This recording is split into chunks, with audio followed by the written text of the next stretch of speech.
طواف زیارت افاضہ کے بعد فوراً بعد طواف ودا کیا جا سکتا ہے؟ دیکھیے جی ہاں، اگر آپ کا سفر اسی وقت ہے،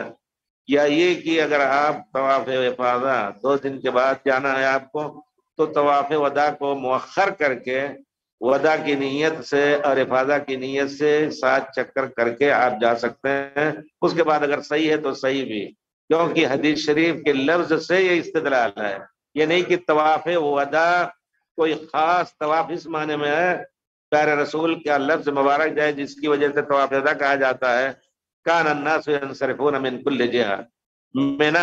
منا سے نکلتے ہوئے ہر ایک طائف والے طائف چلے گئے اور کہیں والے کہیں چلے گئے، پھر آخری رخصتی کعبہ کی نہیں ہوتی تھی، تو پیار رسول نے فرمایا لا ينصرفن احدكم حتى يكون آخر عهده الطواف بالبيت، کوئی حج سے نکل کر کے باہر نہ جائے مکے سے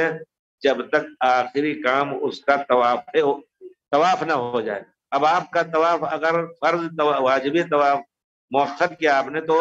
اس حدیث کی روشنی میں وہ طواف ودا بھی ہو سکتا ہے، اور اگر آپ نے پہلے طواف افاضہ کیا ہے تو بغیر طواف ودا کے جانا جائز نہیں ہے،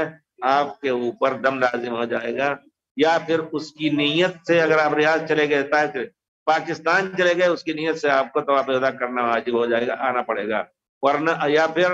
وہاں سے آپ بھیجیے دم، اور مکے میں دم کوئی بھی حج سے متعلق جو دم ہوگا، قربانی جو ہوگی وہ مکے کے حدود میں اس کو ذبح کرنا ہے۔